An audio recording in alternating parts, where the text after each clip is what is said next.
Hey, what's up you guys? It's Bloody Jacob here to bring you my review of See No Evil 2. And yeah, I put a lot of enthusiasm into that because, yeah, this has been a movie I've been fairly excited about for the past couple months, especially. I had seen the first See No Evil. I believe I reviewed that a little while ago on my channel. The review should be there if you want to take a look at it. And when the news came out that Jen and Sylvia Soska, the incredible Soska twins, were going to be directing this movie, it got me even more excited about it because obviously that just means it's going to be even better than the first one was right off the bat. Of course we know them from Dead Hooker in a Trunk, American Mary. They also filmed Vendetta with the Big Show. That's still coming out soon, I think. And and so that was really cool. Also, the film movie, it starred Danielle Harris as Amy, and it also has Katharine Isabelle as Tamara. So yeah, it's a really star-studded cast in this one. If you're a fan of horror movies, Katharine Isabelle is my favorite actress in general of all time. And so, of course, I get excited about any new movie she's doing. And Danielle Harris I haven't seen quite as much of, but I still really like her. I mean, I liked her when she was a kid in the Halloween 4 and 5 movies. I even liked her in Rob Zombie's 2 movies he did for Halloween when she played Annie. And I've been meaning to check out the Hatchet movies, too, because I know she's the main star of a couple of those. So, yeah. The plot for this movie isn't anything too complicated. I mean, you can basically see what the plot is just by watching the trailer. So basically Amy, and the other main star of this movie, I can't pronounce his name. Seems like there's always someone whose name I cannot pronounce for whatever the reason. But he plays Seth, a character named Seth, and he works with Amy, Danielle Harris's character, at the morgue. It's the local city morgue, and they work there along with their boss, Michael Eklund. Again, I'm probably butchering the name, but he plays Holden, their boss, and they're all working the graveyard shift at the morgue. And basically, it's Amy's birthday, Danielle Harris, and they're telling her, oh, go out, have fun, drink and stuff like that. And she's gonna go out with her friends, but once they get this whole little litter of bodies in the morgue, she's a hard worker, so she decides to stay back. And noise in the hallway. She decides to stay back and help out. And a lot of the questions in the movie is why she chose to work in a morgue when she could have moved on to a more prosperous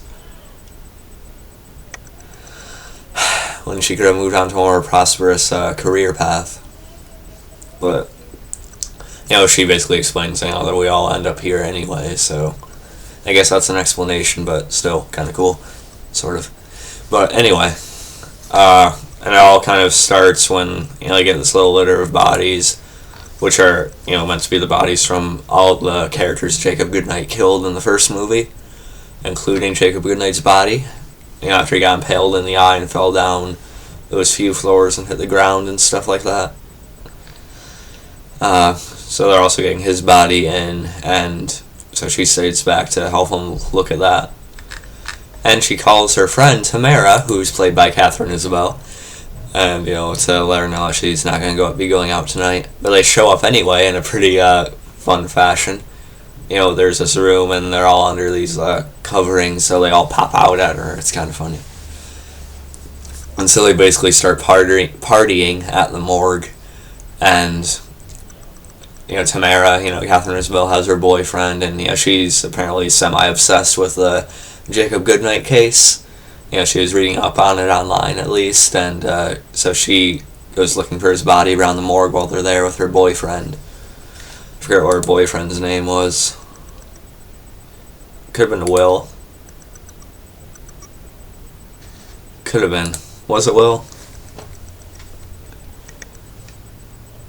Or Carter? I'm not sure. I apologize, but she goes to find Jacob Goodnight's body with her boyfriend. And, I mean, you probably seen a sneak preview of this, so you probably could have watched it. Tamara basically gets on top of Jacob Goodnight's body and, in a certain sexual position and, kisses him once and stuff like that, and her boyfriend starts freaking out, but they end up having sex right in the same room with his body anyway. Not with his body, but while his body is like a few feet away, they have sex together, and yeah. And then while they're having sex, they notice the body is missing, got moved. So they're freaking out where it is, and oh my god. And Katharine Isabelle in this movie is really hilarious. I don't know if it's my favorite role of hers, but it's definitely a different role than I'm used to seeing her in. She is really funny in this movie. The comedy parts of her, she executes them pretty well. I'll give it to her. She's incredible. But and so you think they're going to be the first two victims, and of course the lights go out, and I think that some of the guys are messing with them. And of course it's Jacob Goodnight who did that. He was still alive or just came back somehow. And the lights go out. They lit a match, to try to look around a little bit. They talk about getting out of the room. And her boyfriend keeps telling her, oh yeah, it's just some of the guys screwing around or something like that. But it's funny, they're whispering really frantically when they're talking about it. So she's like, then why are you whispering? Then he starts talking normally and trying to call it to the guys, but of course it was Goodnight. So, Goodnight appears behind him and grabs the boyfriend and kills him. And you hear all the screaming and stuff, and eventually you see Tamara get out of the room and she's running. And it's kind of funny to see her running down the hallway because, the character was already drunk before they got there. And so she's like stumbling around, and I don't know, the way she moves is really hilarious. And eventually they do find the boyfriend's body in that same room when the other characters go in there and look at it. But, so that's basically where the movie starts. Again, it's nothing, the story's nothing too complicated, what you could see as a negative. But it's really not surprising because they don't really have to be complicated as long as they execute what they do well, which I think this movie did. Which I think this movie did, in the way of getting right to the point. So that was really cool. It's just really cool to see them. It had a pretty fast pace throughout the movie. There's no lingering with the characters for too long in the movie before shit started going down. But there's just enough interaction between the characters, especially Danielle Harris's Amy and Eriksen's Seth, that really made you kind of feel for them together and relate to them. And also, Amy's brother is at the party. His name is I forget what his name was. It's either Will or Carter. Wait, let's see.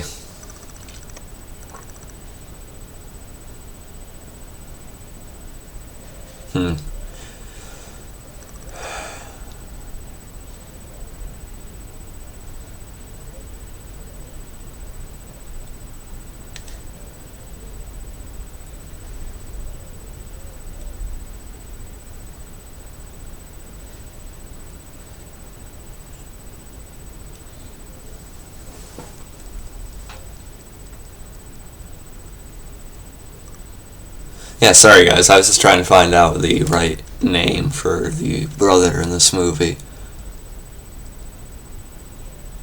Yeah, it was Will, okay. Finally.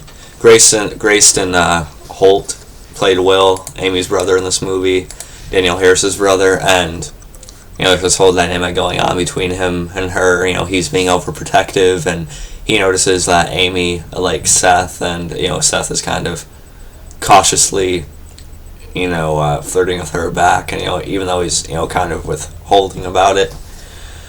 And Will basically tells Seth, my sister can do a lot better. I don't want you dragging her down, basically. So, yeah, there wasn't a lot of filler in this movie, but the character time they did have together before Goodnight started running around with Seth and Seth and Amy especially, it makes them feel a little bit more relatable, and you feel for him a little bit more. And eventually Will is killed by Goodnight as well. And, of course, Amy sees it happening, and, the thing goes through his body, a little electric saw thing. I'm not sure what it was called. But, so, he was kind of the douche of the movie, Amy's brother. But you still kind of feel bad for the guy just because it's Amy's brother, so, yeah, you sort of, feel bad for her having to see that and things like that. And let's see, there's also Shalon Simmons as Kayla. That's one of my best friends. My best friend, actually. But she plays Kayla, and, she's just one of the other friends who flirts with the brother and stuff like that. But she ends up hiding in a bathroom. A Goodnight finds her and, sort of snaps her neck and chokes her, strangles her, basically. But yeah, Kane himself, he actually gets a few more lines in this movie. He's sort of struggling with remembering his mother, and of course he killed her towards the end of the last movie. He killed his own mother after she was pushing him to do something he actually didn't want to do with one of the girls. And so he's struggling with that, and he's refusing her in his mind again. He's saying, "No, I won't." But then eventually, he basically feels so bad about killing his own mother that he basically turns the whole thing into an apology letter by killing all these sinners in the morgue, basically. And then he even points at Kayla and says, "You are a dirty whore." So it's kind of funny seeing Corporate Kane say that.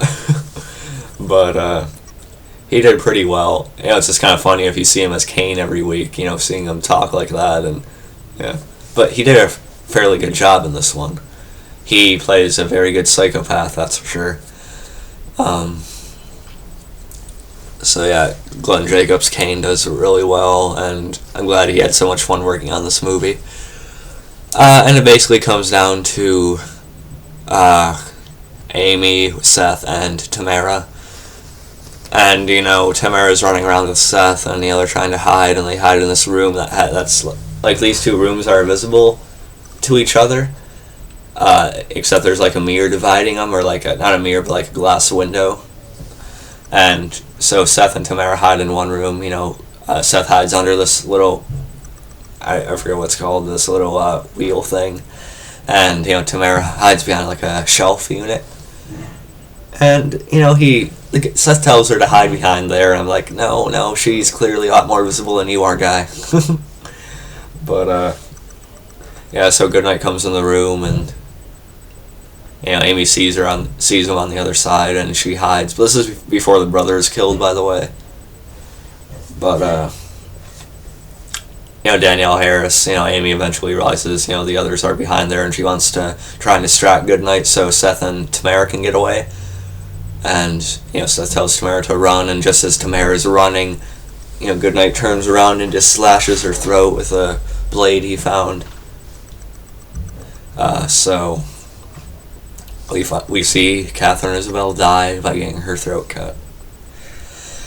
Oh, yeah, it was a sad scene because you seen Amy reacting on the other side, and she was kind of emotional about it, and Seth was, feeling ashamed about it and things like that.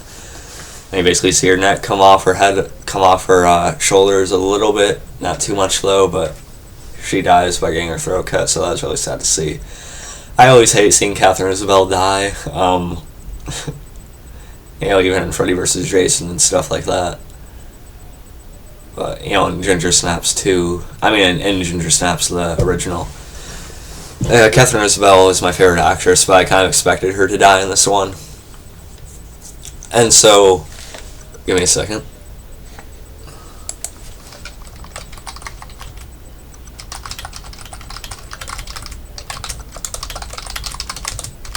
Yeah, that's what happens when you have Facebook open at the same time, and as you're recording a video. Okay, anyway.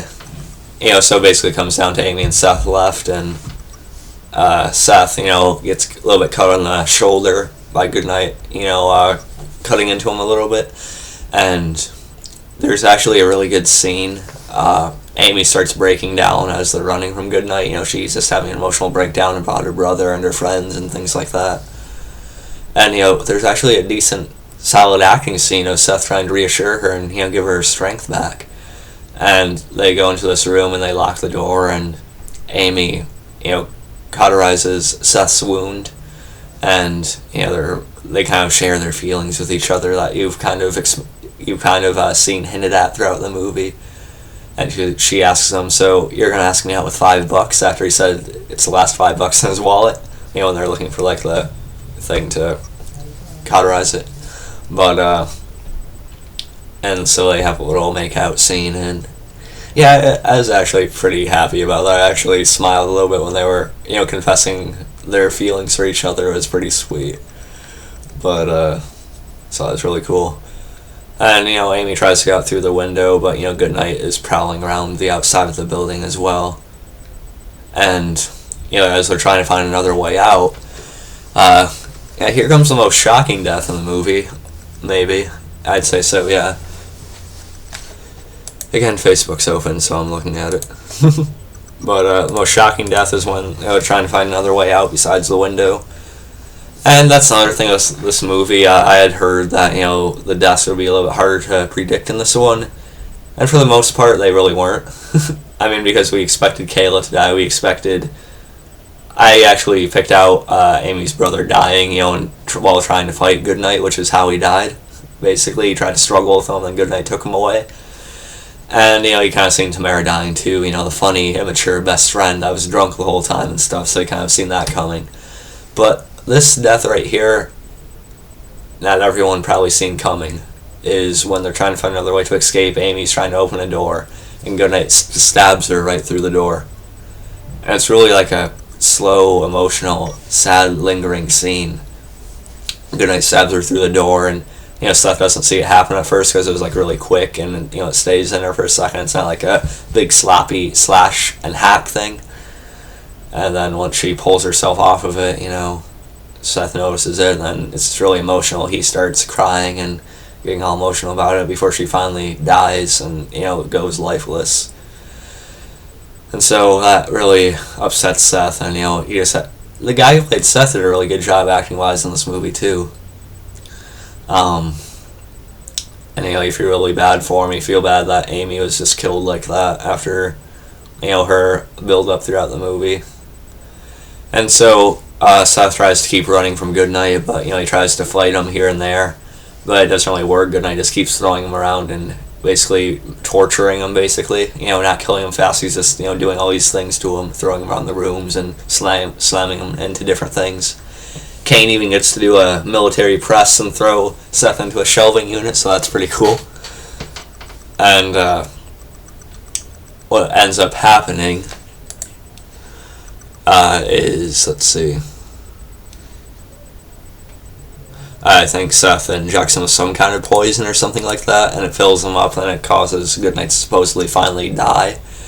And Seth finally gets out. He gets out of the building. He gets to his car, and he starts it up, and he starts driving away. And he gets to a gate, so he gets out of the car and starts to open it. And he's just really sad. You can see how much he's been through. He's just walking around, he's injured and everything like that. But what happened to Amy probably hurts him more than any of that. And as he's trying to open the gate, when he's driving the car, he looks back at his car and he notices the back seat to it is open, which means someone was in there and just got out. And he's like, oh god, oh my god. It's just like, oh. Then he starts backing up, and then of course he backs into Goodnight, who's standing right behind him. And then the last scene you see is Goodnight smiling as he basically gouges out Seth's eyes, which I think is a little nod to all the eye pulling in the first one. They didn't actually see the eyes get pulled out of Seth here, but you seen the eyes being gouged, and that reminded me of how Goodnight liked to kill his victims in the first one. And so yeah, basically all the regular characters die in this movie, man.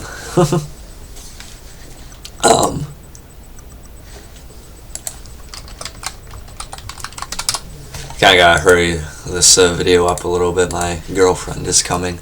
Anyway, so yeah, basically all the characters die in this movie, but which I felt bad for most of them, especially Amy, Seth, and Tamara in particular. Those are definitely the most emotional and sad deaths because these characters are very likable in this movie. That's something they promised and they delivered. The cast for this was a little bit better acting-wise than the average you'd see. They all did a pretty good job, even the girl who played Kayla. And of course, Katharine and Isabelle really nailed it with her more comedic role in this, even though I hated seeing her die. Seth, I actually like the guy who played Seth a lot. I like Seth, the character, a lot as well. He was relatable. He was like a good, grounded guy. And of course, Danielle Harris was a good leading lady as Amy. Our two scream queens, Katharine Isabelle and Danielle Harris, delivering again. And it was sad to see Amy die as well. But, yes, I really hope they do a third movie. And the Soskas, the twins themselves, also did make a cameo. They were like another couple of bodies laying in the morgue. They weren't really connected to anything. But it was still cool seeing them because as the opening credits played, it said directed by Jen and Sylvia Soska. And then right as it said that, it showed their bodies. So that was kind of funny. Cool to see them in it again, of course. I really hope there's a third one to this. I haven't picked up the DVD or Blu-ray yet, but I definitely plan on it. I'm just kind of tight on money right now. I was able to watch it on video on demand, though. It's definitely worth the money for that, and I'll definitely be picking it up on DVD when I can. Yeah, it's definitely worth a watch if you like any of the stars of this movie, like Harris, Isabelle, whoever else. Or if you're just a fan of Kane and want to see him in a movie role, this is good too. Just make sure you see the first one. Even though you don't necessarily have to, but I just like the whole continuity of it. So yeah, See No Evil 2, fairly good horror movie, a good slasher flick. It's definitely one of the better ones I've seen, at least over the past few years. Is it better than the first one? Well, I'll say the cast is better in this one for sure, and the kills are a little bit more diverse in this. But yeah, so overall I'd say See No Evil 2 is probably a little bit better thanks to the Soska's style of directing as well.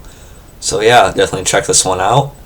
And yeah, I'll catch you guys next time, most likely for either my Walking Dead review for tomorrow. I'll be putting that up tomorrow. And I'll be seeing you guys for more of my Batman Arkham Asylum playthrough videos. So yeah, I'll catch you guys next time. Very enjoyable movie. Good job, Soskas. Love you guys. And peace.